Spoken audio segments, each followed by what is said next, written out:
ओम नमस्ते जी। आइए आज की चर्चा को प्रारंभ करते हैं। आज पर्व भक्ति के भजन के माध्यम से इस चर्चा को आगे बढ़ाते हैं। आइए। हुआ ध्यान में ईश्वर के जो मगन, उसे कोई क्लेश लगा न रहा। हुआ ध्यान में ईश्वर के जो मगन, उसे कोई क्लेश लगा न रहा। जब ज्ञान की गंगा में नहाया, तो मन में मैल जरा न रहा। जब ज्ञान की गंगा में नहाया, तो मन में मैल जरा न रहा। हुआ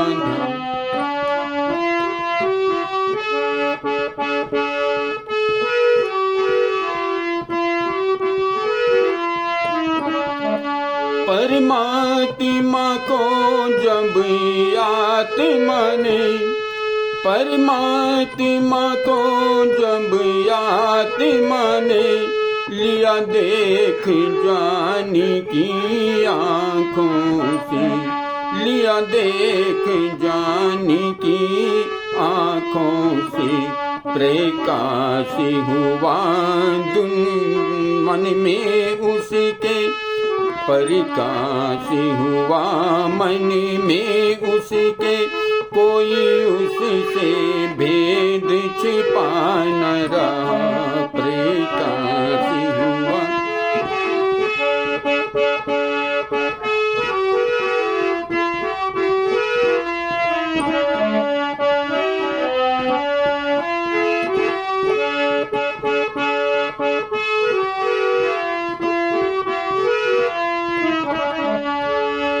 पुरुषार्थ ही से दुनिया में, पुरुषार्थ ही से दुनिया में सब कामना पूरी करता है। पुरुषार्थ ही से दुनिया में सब कामना पूरी करता है। मन चाह सुख उसने पाया, मन चाह सुख उसने पाया। जो आलसी बन के पड़ा न रहा।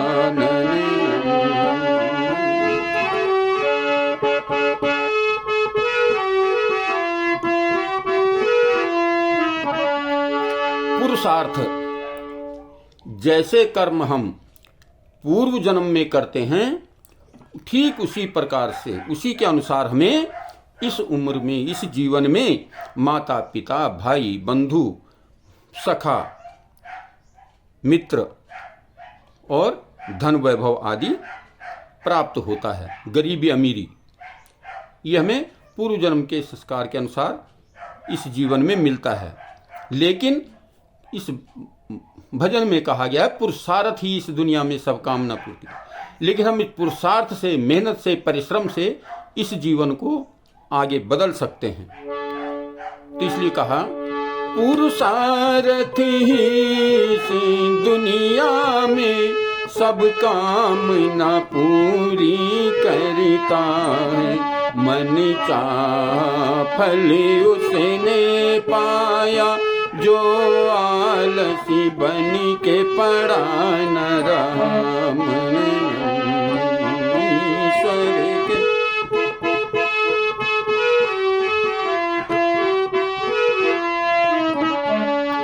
यह वेद विरुद्ध जब मति फैले, पत्थर की पूजा जारी हुई।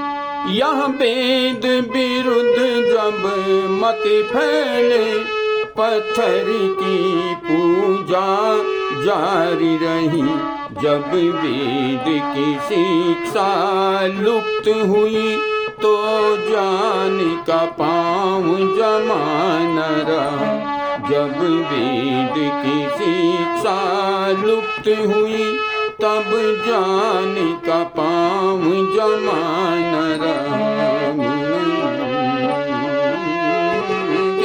जो मगन उसे कोई क्लेश लगान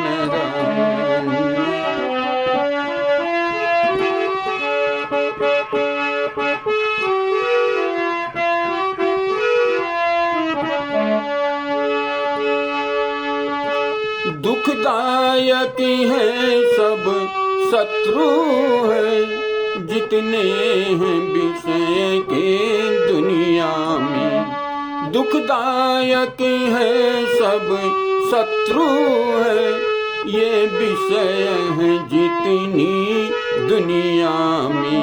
वही पार हुआ भवसागर से जो जाल में इनके फंसा न रहा। वही पार हुआ भवसागर से जो जाल में इनके फंसा न रहा। हुआ ध्यान में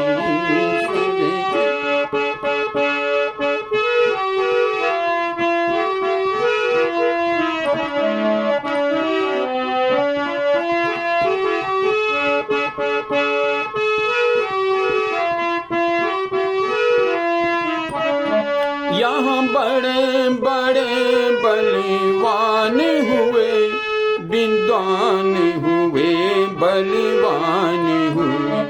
यहाँ हमारे बड़े महाराज हुए विद्वान हुए बलवान हुए। पर मौत के पंजे में केवल वो कोई योगी ही आके फंसा न रहा।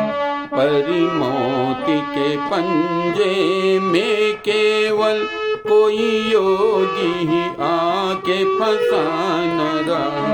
हुआ ध्यान में ईश्वर के जो मगन उसे कोई क्लेश लगा न रहा।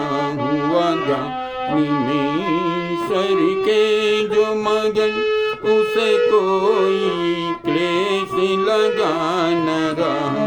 हुआ ध्यान में ईश्वर के जो मगन उसे कोई क्लेश लगा न रहा। जो परमात्मा के ध्यान में लग जाता है उसको कहीं भी किसी प्रकार का कोई क्लेश कष्ट उत्पन्न नहीं होता। पुरुषार्थ से मनुष्य अपने भाग्य को बदल सकता है, अगले जीवन को सुधार सकता है। इसलिए इस भजन में विशेष प्रकार से कहा गया कि पुरुषार्थ मनुष्य के जीवन को उन्नतमय बनाता है। तो हम पुरुषार्थी बने, वेद स्वाध्यायी बने, वेदों का स्वाध्याय करें और निरंतर अपने जीवन को उन्नतमय बनाने के लिए प्रयत्न करते रहें। कहा दुखदायक हैं सब शत्रु हैं जितने भी विषय वासनाओं के यहाँ झमेले हैं। विषय वासनाओं की जो लालसा है ये हमें दुख देने वाले हैं, ये हमारे शत्रु हैं। इनसे बचने का प्रयत्न करना चाहिए। हमें इनके जाल में नहीं फंसना। जो इसमें के जाल में फंस गया वो समझो फिर जीवन उसका जो है खत्म हो गया। फिर अगली बार भी अपने भाग्य के लिए रोएगा। तो इसलिए अपने जीवन को संवारना है, सुधारना है, तो इन विषय और वासनाओं से भी हमें दूर हटना होगा। तो इसलिए कहा। और यहाँ बड़े बड़े राजा महाराजा बड़े बड़े धनवान बलवान हुए, लेकिन बार बार मृत्यु के चक्कर में फंसते चले गए। इससे केवल कोई योगी जैसा, दयानंद जैसा योगी ही इस मृत्यु जाल से बच सकता है, छट सकता है। अन्यथा जितने भी आते हैं यहाँ वो सब इस जाल में फिर फंसते चले जाते हैं। दोबारा अन्य एक बार मृत्यु और जन्म के मरण के बंधन में पड़ते चले जाते हैं। तो इसलिए हम इन जन्म मरण के बंधनों से छुटकारा पाएं, मुक्ति को प्राप्त करने का प्रयत्न करें, निरंतर योग करें, स्वाध्याय करें और अपने जीवन को सफल और श्रेष्ठ बनाने का प्रयत्न करें। तो आइए आज की चर्चा को यहीं पर विरमित करते हैं। ओम शांति।